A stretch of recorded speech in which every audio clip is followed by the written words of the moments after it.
El problema es que los médicos se están yendo y los profesionales de la salud, como dije, de todo tipo. Para que tengas una idea, en la última década se fueron la mitad de los médicos. Wow. O sea, ahora mismo hay cerca de 9.000, o sea, habían como 18.000 a 20.000, hemos perdido la mitad, mayormente por las pobres tarifas de las aseguradoras de salud.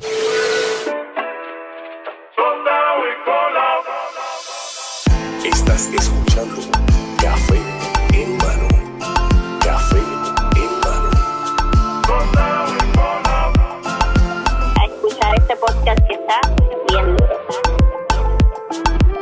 Saludos cafeteros, bienvenidos a otro episodio de Café en Mano Podcast. Vamos a empezar esta pendeja. Saludos cafeteros y bienvenidos a otro episodio de Café en Mano Podcast. El episodio de hoy es un poco diferente a los que usualmente hago. Hoy quería darles un poco de información porque pues obviamente está sucediendo algo en Puerto Rico de muchas cosas, pero pues uno de los temas me acompaña hoy el doctor Irán Rodríguez. Saludos a la audiencia. Gracias por la invitación. No, gracias por decir que sí. Y pues quiero dejarles saber, antes de empezar todo esto, que pues obviamente yo no tengo mucho conocimiento en el tema y por eso te quise invitar, porque pues sé que estás bien activo en las redes sociales sobre lo que está pasando en nuestro sistema público de salud en Puerto Rico. Así que, volviendo al disclaimer, además de que pues, no estoy ¿sabes? Soy bastante ignorante en el tema, también quiero tomar el rol de un concerned citizen y a la misma vez tratar de llenar esas dudas que a lo mejor quedan. Si a mí me llenan, pues a lo mejor también a la audiencia igual. Y nada, ya que el disclaimer está puesto, ¿cómo usualmente tú te presentas hoy día? Sí, pues mira, el bio mío en Instagram lo cambié hace poco, pero era un médico internista comprometido con la justicia social. Claro.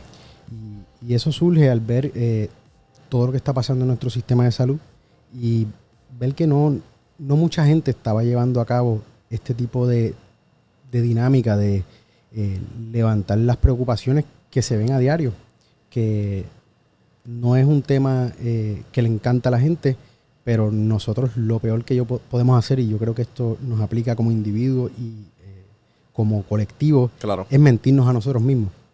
Para poder generar los cambios que necesitamos, tenemos que reconocer lo que nos afecta para poder atenderlo. Y en vías a eso te felicito por sacar un espacio, por preocuparte y claro, tocar este tema tan importante. Uh-huh. Yo voy a tratar de informarte lo mejor que pueda, así que siéntete en confianza de preguntar cualquier cosita. Ok, pues no, definitivo. Para eso es, yo trato de dar mi granito de arena y con la plataforma que tengo. Y pues obviamente todo esto, toda esta gente también, yo sé que hay mucha gente concerned allá afuera y gente que tiene la duda. Y nada, ya que estás aquí, ok, ¿qué exactamente... ¿qué es lo que está sucediendo en Puerto Rico? Pues mira, en Puerto Rico tenemos un problema serio de escasez de profesionales de la salud. Ok. Simplemente no damos abasto. No tan solo nosotros los médicos, sino también se refleja en casi todo. Y esto es público y privado. Esto es público y privado. Naturalmente se refleja un poco más en el ámbito público. Claro. Por muchas razones. Uh-huh. Una de ellas es las finanzas de Puerto Rico, que sabemos que no ha estado en buen estado, aunque eso lo podemos poner en entredicho cuando vimos que no hace tanto tiempo se le dieron 10,000 millones a los bonistas antes de asegurar los fondos de un servicio tan importante como es la salud. Pero ciertamente no estamos en un buen momento económico y las corporaciones públicas, en este caso tomando el ejemplo de Centro Médico, fiscalmente está en una situación precaria y parte de eso ha sido contribuido por las medidas de austeridad que promueve la Junta de Control Fiscal. Y eso agrava un problema que ya se venía arrastrando por otras razones que también inciden y aportan a que siga empeorando el sistema de salud. Cuando digo otras razones, si vamos a la raíz y me preguntas a mí, yo te diría que las aseguradoras de salud, principalmente como estas operan, ¿sabes? Operan casi como si fuera un cartel, por eso le llamamos el cartel de la salud. ¿Cuán diferente es las aseguradoras de aquí de Puerto Rico con las de Estados Unidos? Pues mira, porque sé que tienen similitudes, pero sé que funcionan diferentes. Tienen muchas similitudes porque el sistema de salud de Puerto Rico se hizo modelando y se cambió en los 90 por un gobernador que no voy a nombrar. Uh-huh. Y en ese cambio pues se modeló y se copió el modelo de los Estados Unidos.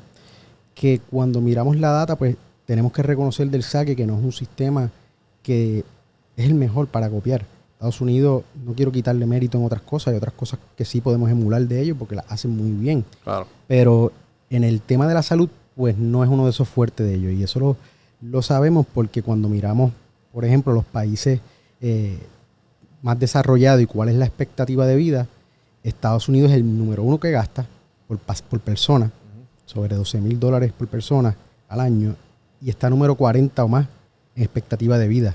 O sea que es el más billete que desembolsa, pero el resultado no es el mejor. Claro. Y eso es algo que nosotros debería resonar, yo creo que en la audiencia y en todos nosotros, ir mirando otros modelos. Cuando tú miras los 10 países que más expectativa de vida tienen, todos inciden en que tienen un modelo de salud universal. Y cuando miran los costos, gastan mucho menos por persona, por paciente, que lo que invierte los Estados Unidos y tienen mejores resultados. Yo creo que eso es algo fundamental que debemos considerar. Y hay muchos modelos de salud universal y eso es otro tema completamente que podemos tocar en otro momento. Claro. Porque tiene otras vertientes y es... Sí, pero es para que entiendan que pues obviamente no es lo que hace Estados Unidos no es lo que se supone que emulemos al 100%. Sí, si nos vamos por el sentido común, pues tenemos que mirar los países que les va mejor. Claro. Tú sabes, eso es algo que debe replicarse en todos los espacios, en todas las profesiones. Pues volviendo a que nosotros emulamos ese modelo, las aseguradoras de salud que empezaron a operar en Puerto Rico, en gran medida operan con fondos públicos. Entiéndase, todas las personas más de 65 años de edad cualifican para el programa de Medicare. Medicare, todos nosotros aportamos. En nuestro chequecito está ahí Medicare. El 7%. Y se llevan la tajada. Eso no es gratis. Eso no, nosotros pagamos por eso. Y entonces las aseguradoras de salud que operan en Puerto Rico, a través del marketing masivo y mercadeo que han llevado a cabo y llevan a cabo, han reclutado a que la mayoría de nuestros ancianos mayores de 65 se acojan a uno de esos programas. ¿Qué pasa? Cuando un anciano de más de 65 años se acoge al programa de Medicare Advantage con X o Y plan, el gobierno federal, entiéndase CMS, Center for Medicare and Medicaid Services, que es la agencia reguladora, por eso la menciono, le da el dinero completo de ese año que se le iba a adjudicar a ese paciente, se lo da adelantado a las aseguradoras de salud. Y es dinero que nosotros pagamos. Yo tenía un jefe durante mis años de entrenamiento que decía, músico pago no toca bien. Y eso tiene mucho sentido, eso resuena en todo el sentido de la palabra, en este concepto. Por otra parte, tenemos el plan vital, que en Puerto Rico, nos guste o no, tenemos que reconocer también que hay mucha gente que vive por debajo del índice de pobreza. Según las últimas estadísticas, 1.500.000, un poquito más, de puertorriqueños y puertorriqueñas dependen del plan vital. El plan vital opera con fondos públicos también. Es una partida mixta de fondos federales que otorga la misma agencia que mencioné, CMS, y el gobierno de Puerto Rico.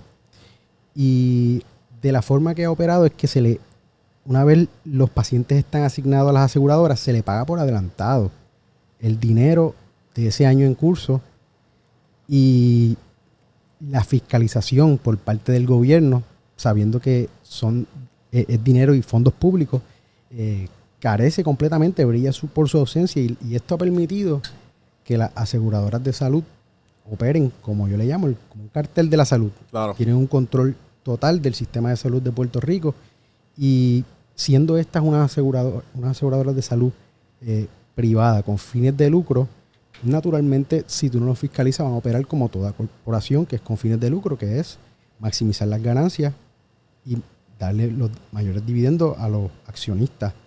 Pero cuando tú tienes dinero del pueblo invirtiéndose ahí, que no debe ser un gasto, debe ser una inversión, y que ese dinero no llegue a donde la gente como debería, es muy preocupante. Que no llegue a los proveedores es muy preocupante, y que no le llegue a los hospitales es muy preocupante. Y por eso hemos visto hospitales que se han ido en bancarrota. Sí, porque por ejemplo, si está si es Vital o MCS, si, ejemplo, reclutaron a 5 ancianos, pues cogieron el dinero, y ese dinero no necesariamente lo gastan en el anciano, sino que si a lo mejor, vamos a coger tanto para marketing, o a coger tanto para publicidad, ¿me entiendes? Y por ahí... Así mismo. De hecho, del 2017 al 2021, un colega que nos ayuda mucho con los datos, Sergio Rivera, extrajo de la Oficina del Comisionado de Seguro, que es una agencia de las estatales que debe fiscalizar, que las aseguradoras gastaron del 2017 al 2021, como mencioné, más de $200 millones en mercadeo. Por eso es que vemos el bombardeo masivo en los medios tradicionales, y por eso es que muchas veces los medios de comunicación no se atreven a señalarlo, porque... Sí, porque gran parte de lo que están recibiendo. Correcto. Y entonces, pues, ahí... No se van a tirar un tiro en el pie. No. Ellos, ahí el dueño del medio, pues, controla, me imagino, le pone freno a los reporteros y los editores. Los empleados que están allí, no dudo de su capacidad y su deseo de informar al pueblo toda esta información, pero cuando tú tienes un jefe que te limita, porque simplemente financieramente le va a hacer daño a la empresa, pues el pueblo se comienza a quedar en el aire en términos de información pertinente. Y por eso es que hemos empezado esta campaña más que nada educativa, porque nosotros creemos fielmente que el camino para nosotros liberarnos todos los puertorriqueños, cuando digo, no estoy hablando de ideologías políticas, sino como individuo, y poder echar para adelante y mano, sentir que podemos, ¿me entiendes? Nosotros tenemos que fiscalizar, tenemos que pedir todas estas cosas que no están ocurriendo, porque de lo contrario, pues, van a seguir desinformándonos y claro, y vamos a seguir como decimos, en el crical que estamos. Sí, tomando decisiones sin que el pueblo sepa, y esto no puede seguir porque nos afecta la vida de nosotros. Es más, hay una estadística que la encontré en un artículo del 2015 de un doctor Jesse Román, que ya desde el 2015 le estaba vislumbrando la crisis y la describe, y él obtiene de una referencia del New York Times que de los 70 billones que tenemos en deuda a Puerto Rico, 25 billones se utilizaron en el plan Vital de gobierno. Porque no sé si recuerda que mencioné que el Vital tiene fondos federales y estatales. Sí, que es una combinación de los dos. Y entonces, mira cómo es la cosa, que hasta las personas que están saludables se han visto afectadas y que nunca han tenido que ir al médico ni nada, gracias a Dios, y Dios los cuide.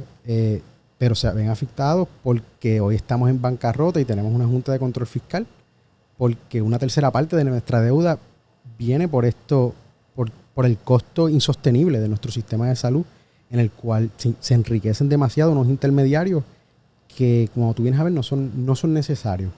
Sí, que no están cumpliendo con lo que se supone que cumplan. Correcto. Por eso tú has visto, y no sé si alguno de las personas que nos está viendo lo ha visto, el año pasado multaron a varias aseguradoras. Obviamente, la agencia que multa, como ocurre mucho en Puerto Rico, no son las agencias estatales pertinentes, son los federales. Pero tienes al gobierno federal que ya ha multado a MCS Advantage, lo multó, a Triple S lo multó a MCS Advantage lo multó por tratar de reclutar a la población anciana utilizando unas tácticas que le daban como una recompensa. Ya. Eso, entren en el detalle de eso luego en la noticia, los que les interese, pero eso no se puede hacer. Y la otra sanción fue a Triple S Advantage y a Triple M. Y fue porque a nivel federal hay unos topes de cuánto ellos pueden tener en gastos administrativos. Y el tope es 15%. Ellos tienen que gastar el 85% de los fondos públicos que reciben en gastos, en servicios para el paciente y los proveedores y los servicios que reciben. Claro. Y por 3 años consecutivos, estas dos aseguradoras gastaron menos del 85%. O sea, se estaban quedando con más capital del que debían. Y esto simplemente no puede ser, porque vemos una contradicción donde el sistema de salud está en un estado precario y las aseguradoras, el cartel de la salud, está reportando ganancias récord. Ya. Y ahí volvemos. Esto es una inversión. Nosotros estamos en el país, cada vez que invierte en esto, está invirtiendo en el capital humano. No, y que también, ¿sabes? Desde yo tengo reconocimiento de mi primer trabajo, yo pago Social Security y Medicare. Sí, Y yo sé que yo no voy a ver, yo estoy claro que es bien probable que yo no vaya a ver ese dinero de aquí a 30, 40, 50 años. Sí, eso es otro tema que es preocupante, que no sabemos cuál es la solvencia del Fondo de Seguro Social a largo plazo, que nosotros pues estamos sosteniendo el sistema ahora y no sabemos si vamos a tener ese retorno de inversión en un futuro, que también preocupa muchísimo. Si lo pones de esa perspectiva, Claro. Pues, es un tema también que entonces, hay que mirar. además de, pues obviamente, no sé si lo mencionaste, pero además de Vital y MCS, pues también hay otras aseguradoras. Sí, las Que hacen más o aseguradoras. menos ¿sabes? Que me imagino que, ¿sabes? Que no todas están en este. Bueno, sí y no, pero ¿entiendes? Como que debe haber otras que. Hay varias. Sí, hay múltiples. Mira, cada una tiene diferentes, operan bajo una sombrilla corporativa. Por ejemplo, MCS es el conglomerado. Ya. MCS tiene plan comercial. Cuando yo digo comercial, es el que te paga el patrono, el que te pagas tú mismo como individuo. Ese no recibe fondos públicos, por eso hago la distinción de los otros. Tienes el MCS Advantage, que corporativamente son distintas también. Sí, pero más bien donde está pasando el problema en cuando están jugando con el dinero del pueblo es con la gente anciana. Lo que pasa es que ahí es donde más dinero hay. Ya. Porque Sí, porque igual. es dinero federal que viene en cantidades. No, porque igual yo me pago seguro social, pero hay veces que yo como quiera yo voy al médico, no importa si es dentista o psicólogo o internista, lo que sea, tengo que pagar. Y yo, pero espérate, ¿y para qué yo estoy pagando? Mira, hay veces que el deducible que ustedes pagan, yo he visto que le pagan a colegas de nosotros, colegas míos, menos. Pagan menos que lo que ustedes pagan de deducible. Eso se ve más en los planes comerciales porque carecen de regulación. Si los otros están operando en el viejo oeste, los comerciales están más aún en esa línea porque no reciben fondos públicos. Ya. Entonces ahí el comisionado de seguros tiene un rol fiscalizador, pero brilla por su ausencia. Y cuando uno mira la razón es porque aquí, en las últimas décadas, los gobiernos de turno han desarticulado a las agencias y no cuentan con el personal suficiente para llevar a cabo este proceso de fiscalización. O sea, que hay que invertir en empleomanía para contratar personas en estas agencias para que puedan hacer el trabajo. Es más o menos lo mismo que sucedió hace unos años atrás, que todavía yo creo que no se ha hecho, es que es lo de auditar la deuda, que es lo mismo. Más o menos por la misma línea de como que, mira, pues todavía hay que ver dónde es que está yendo cada centavo y dónde se está invirtiendo. Sí, eso es como si vamos a un restaurante y nos cobran 10,000 pesos y nos comimos 3 platos. Como que, ajá. Pues vamos a querer ver qué nos están cobrando. Es una reacción normal y esperada, pero aquí, no sé, quizá el gobierno carece de voluntad de llevar a cabo estos procesos, porque naturalmente se tienen que enfrentar luego a otros intereses. Y yo creo que ahí es que nos hemos puesto en esta posición donde se favorecen esos intereses muchas veces sobre los de los puertorriqueños. Sí, y mi duda es que si esto siempre ha existido y tú mismo que lo mencionaste en el principio de que desde que entraste a estudiar, ya tú veías a tus profesores o a la gente que te tenía que cuidar el turno o velar, pues que tú los veías ya quejándose del sistema. Porque es que ahora están diciendo que está fallando. ¿Qué es lo que...? Porque entonces también creo que el San Jorge dice que se fue en un tipo de quiebra. Sí, ellos sometieron El capítulo 7, sí, se sometieron al capítulo de quiebra en Puerto Rico. Y es una muy buena pregunta. Esto tienes razón, lleva pasando poco a poco, ha ido empeorando. Durante, yo te diría, las últimas 2-3 décadas.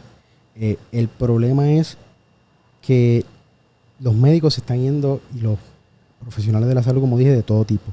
Para que tengas una idea, en la última década se fueron la mitad de los médicos. Wow. O sea, ahora mismo hay cerca de 9.000, o sea, habían como 18.000 a 20.000, so hemos perdido la mitad, mayormente por las pobres tarifas de las aseguradoras de salud. Ok. Y para nosotros los profesionales de la salud es bastante fácil movernos hacia los Estados Unidos y automáticamente triplicar, cuatriplicar el salario con una carga de trabajo menor. Es que si tú me dices a mí que yo invertí básicamente la mitad de mi vida estudiando para ser doctor y hay un sitio que puedo vivir mejor y voy a ganar 3 veces de lo que me están pagando, yo me voy. ¿Sabes? Aquí siendo abogado del diablo, ¿me entiendes? Que no, ¿sabes? No, es que tiene... Y entonces a la misma vez está la responsabilidad social, que si tú estudiaste esto es por eso mismo, para ayudar a los ciudadanos. So, es como que ¿dónde está? ¿Qué es lo que está sucediendo? ¿Me entiendes? ¿Qué es lo que está pasando? ¿Por qué no se puede ofrecer lo mismo? ¿Cuál es el problema? Pues mira, en ese sentido hay varios factores. Primero es que la aportación federal que se le hace al plan vital y a los planes Medicare Advantage es menor a lo de los Estados Unidos. Okay. Del SAC hay una disparidad ahí y eso remonta mucho más atrás cuando se creó la ley que dio paso a lo que es el Medicare, Medicaid hoy día.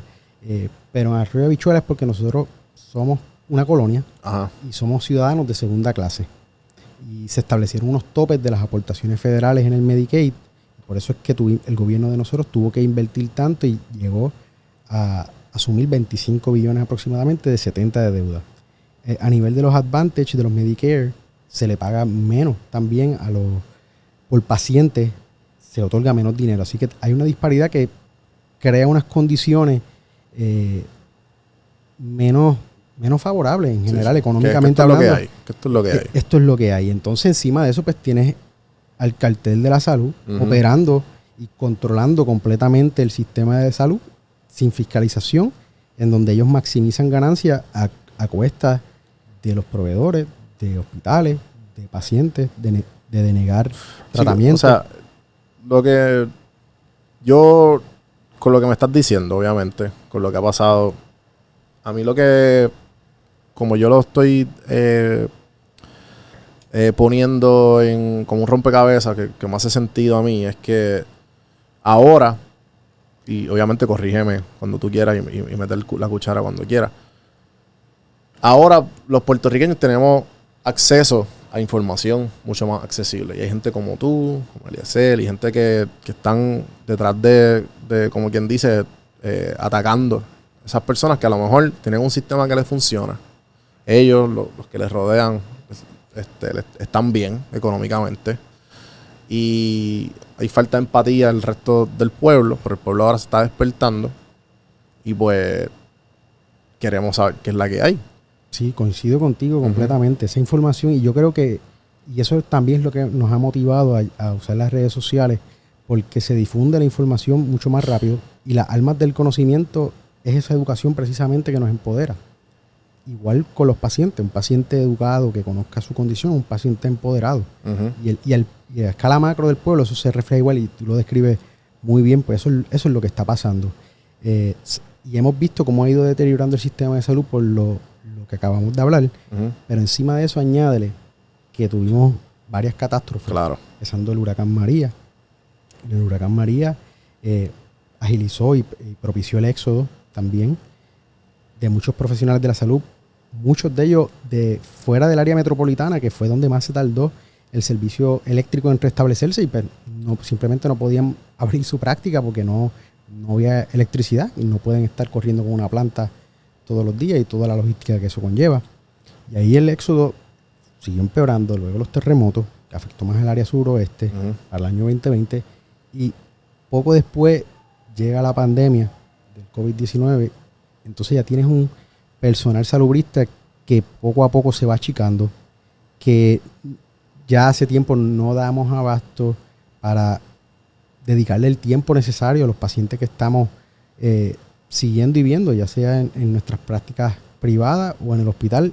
Y esto lo digo como en promedio general. Y la pandemia causó mucho burnout, lo que se conoce como quemazón, creo que es la palabra.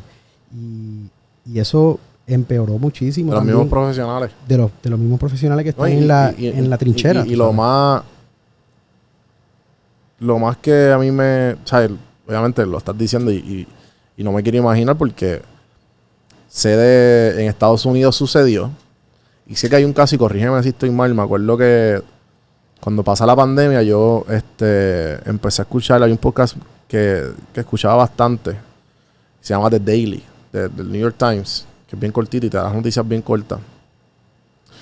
Y me acuerdo haberle escuchado el podcast del problema de los empleados de la salud, ¿sabes? Los que están en la frontera. Y pues que había un problema con los enfermeros por eso mismo, por el burnout. Esto es en Estados Unidos. Eso es así. Y que ellos encontraron un loophole, los mismos enfermeros, que el hospital no le quería pagar el overtime. O sea, que ellos renunciaron, se iban para otro hospital. Y entonces como travel nurse, el mismo hospital te contrataba y te pagaba como 3 o 4 veces más de lo que te pagaba a ti como empleado. O sea, que tú veías a muchos enfermeros renunciando y entonces yéndose como travel nurse, se iban a diferentes estados que los hospitales estaban cogiendo y automáticamente triplicaban o cuatriplicaban lo que estaban haciendo ya en el hospital. Que el mismo hospital le pagaba a los travel nurses, pero no le pagaba a los empleados, a los nurses regulares, a los enfermeros regulares. O sea, que no me quiero imaginar aquí en Puerto Rico, ¿sabes? Con todo lo aquí, con lo atrasado que está Puerto Rico, no solo pues en general. Sí, no, en Puerto Rico, como tú bien dijiste, esto es algo que se ha visto después de la pandemia y está pasando ahora mismo. Tengo personas en los Estados Unidos que me comentan que hay escasez de profesionales de la salud. Claro. Y que están enfrentando problemas similares. Lo que nos pone en una gran desventaja es que a la hora de la oferta laboral, los salarios que ofrecen allá pues son mucho más atractivos comparado a los de aquí y no, y entonces, se lleva nuestro personal. Y si le da y pones el factor del burnout, es como que, mano, yo estoy cansado de esto o cansada. Mira, y los enfermeros, los terapistas respiratorios, los escoltas de Puerto Rico hacen un trabajo fenomenal, pero muchos de ellos trabajan 12, 16 horas. Y cuando tú estás consistentemente trabajando ese ritmo, lidiando con situaciones complejas, con emociones, porque estamos lidiando con seres humanos, es inevitable el burnout a ese ritmo de trabajo. Sí, sí. Y eso ha precipitado también que muchos se retiren antes de tiempo. Muchos colegas médicos que eran mayores, que ya estaban ya cerca del retiro y quizá pensaban estar un poco tiempo más, se retiraron antes de tiempo porque simplemente no querían practicar durante la pandemia y esta crisis que está pasando.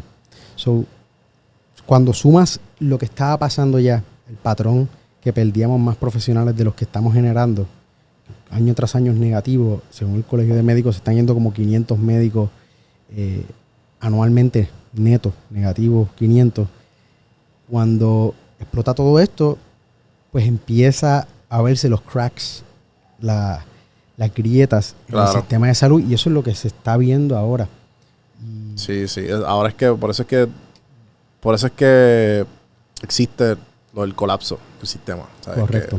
Lo que estamos ahora batallando, que pues lleva sosteniéndose, a lo mejor, como quien dice, estaba maquilladito y no se veía muy bien, y a lo mejor los que estaban informados y los que estaban ahí lo veían, pero ahora pues lo estamos viendo y están las noticias de los hospitales cerrando.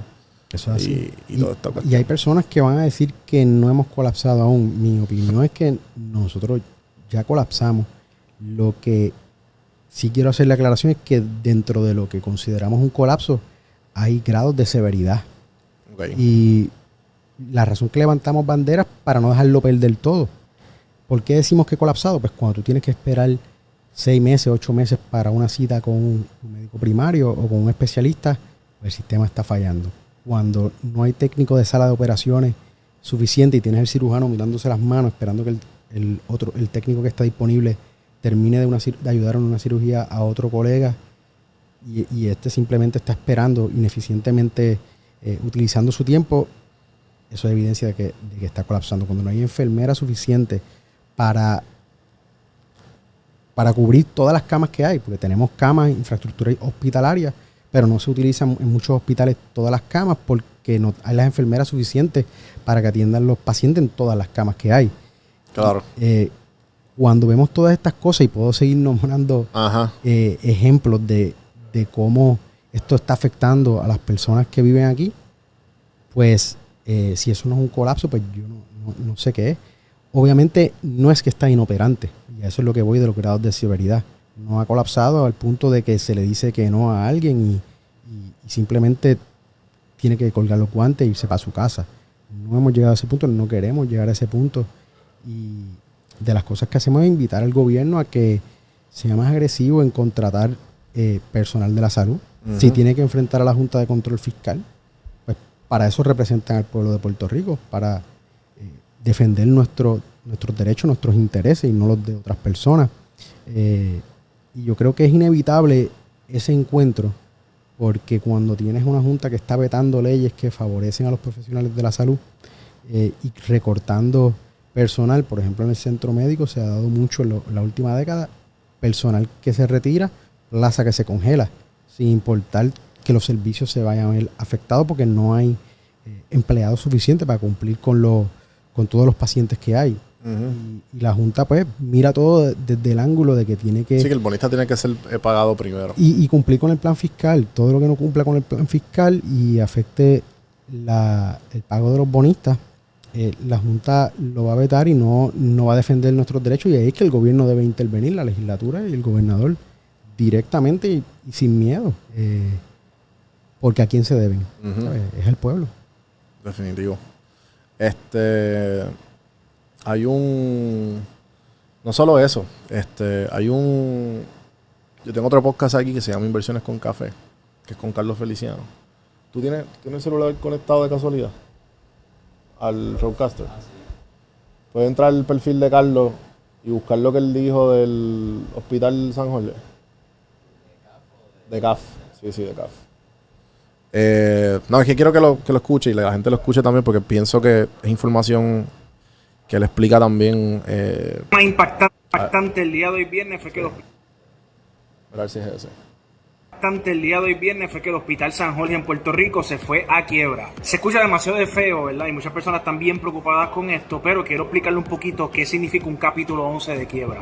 Bajo la ley federal existen varios capítulos de quiebra y te voy a explicar. El capítulo número 7 es el de liquidación, vender los activos y con el dinero que sobre pagarle a los creadores. Básicamente ya no vas a subsistir más. Pero el capítulo 11 de quiebra es un capítulo especial porque te permite reestructurarte financieramente. Eso quiere decir que las obligaciones de tus deudas que tienes que pagar, se le pone una pausa para que no tengas que pagarla y así puedas reestructurar tu deuda, mejorar tu finanzas y a ir pagando poco a poco. Dentro de estas deudas hay una deuda de $3.2 millones a la Autoridad de Energía Eléctrica y una deuda de $400,000 a la Autoridad de Acueducto y Alcantarillado, dentro de un montón de deudas que dan un total de 10 a 50 millones que tiene el hospital.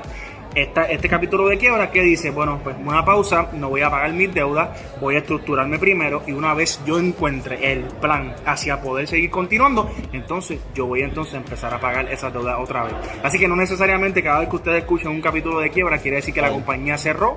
Vamos a ver entonces si de esta... Pues nada, la noticia más impactante. Quería, ¿sabes?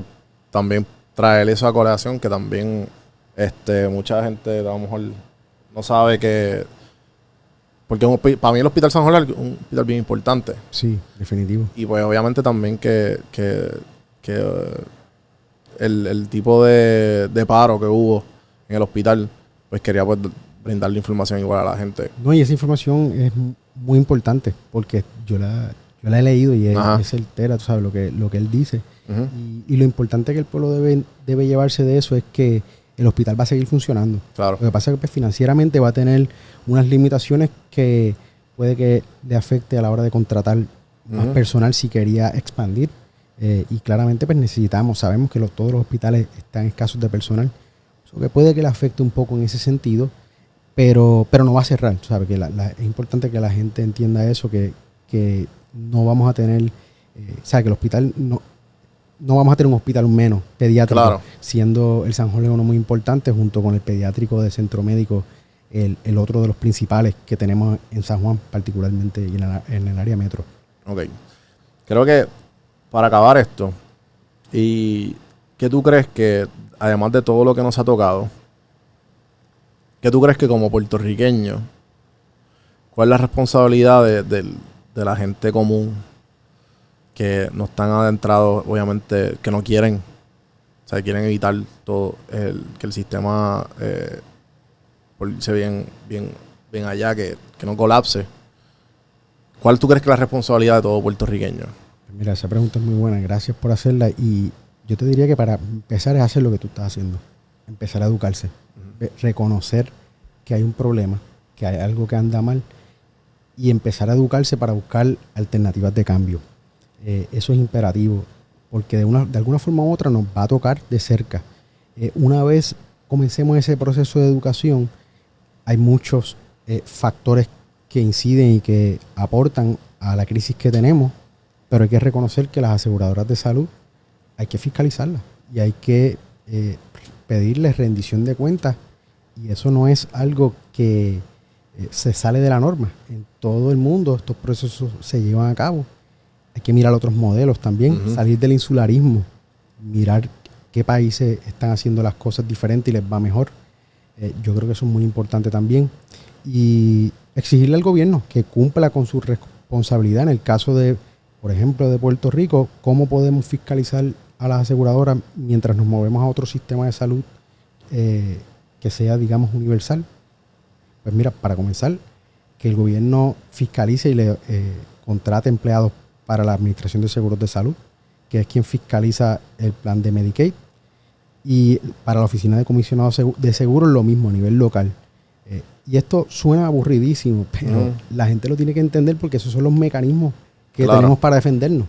Si no utilizamos los mecanismos para defendernos, pues no vamos a poder parar el tren y el momentum que lleva.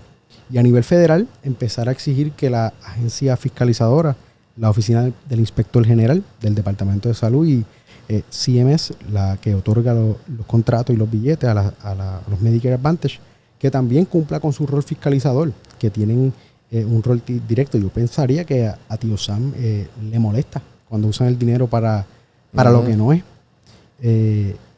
Y a los boricuas de la diáspora, que sé que puede que muchos nos escuchen, exigir y buscar candidatos dentro de su región que tengan una preocupación por Puerto Rico cuando se lo compartan sus constituyentes. Y porque esto es importante para ver si en algún momento se nos trata con equidad, con igualdad, porque yo no creo que nosotros somos menos que nadie, y creo que es lo justo, no tan solo para Puerto Rico, pero para Guam y los otros territorios también coloniales. Si se atiende esta situación por todos esos frentes y la gente está consciente de lo que y clara de lo que necesitamos y cómo tenemos que movernos, yo estoy seguro que esto va a poder mejorar y podemos tener un sistema de salud que sea accesible, que sea digno y de calidad para todas las personas que aquí habitan. Y yo creo que las armas del conocimiento y la información son fundamentales en ese cambio de paradigma y de poder invertir en la salud en vez de gastar, invertir en nuestro capital humano que tanto talento hay, porque yo he visto, y es algo que quiero que la gente que se lleve. No, eso es muy triste, y lo que quiero es resaltar es que yo he visto muchos puertorriqueños y puertorriqueñas que en sus respectivos campos con menos hacen más y sobresalen con limitaciones que otras personas quizás en otros lugares pues no llegarían a ese nivel dentro de su campo, por ejemplo. Y eso yo creo que nos debe inflar el pecho y saber que nosotros que podemos aspirar a algo mejor. No, sí, definitivo. Creo que lo hemos tocado todo. Gracias por darte la vuelta. Gracias a ti. Y definitivo. Espero que a la misma vez le haya brindado algún tipo de información a la gente que a lo mejor no está muy clara con lo que está sucediendo. Igual están abiertos a discusión abajo en los comentarios. ¿Algo más que quieras compartir con el público de Café en Mano o algo que quieras decir, donde te pueden, si te quieren escribir, dónde te pueden escribir? Pues mira, me pueden encontrar en las redes sociales Dr. Irán Rodríguez, en todas las redes sociales. En Twitter estoy Don Irán MMD, de ahí me habían quitado el handlebar. Dr. Irán Rodríguez, pero por lo general Dr. Irán Rodríguez, Facebook, Instagram y TikTok también me pueden encontrar. Ahí comparto mucho contenido educativo. Van a ver que el contenido pues muchas veces es confrontacional con el sistema. Claro. Y eso es adrede. No es porque tenemos nada personal en contra de nadie. No tenemos nada en contra de nadie en nuestro carácter personal. Pero correcto, somos un crítico del sistema. Si reconocemos que hay algo mal, pues lo vamos a confrontar de forma directa, porque si no, no se generan los cambios que necesitamos. Así que no se asusten si ven esa confrontación. Más que nada yo les diría que se lleven la parte educativa y que reconozcan y tengan claro que un mejor Puerto Rico es posible y empieza con el cambio que cada uno de nosotros generamos en nuestro carácter individual. Me encanta.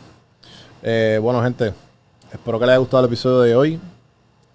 Acuérdense de seguirme en todas las plataformas como Juan del Campo, en Instagram, TikTok y en YouTube, juanbproductions.com. Suscríbanse, compártanlo a la persona que ustedes piensen que sea necesario. Y nada, hasta la próxima. Seguimos.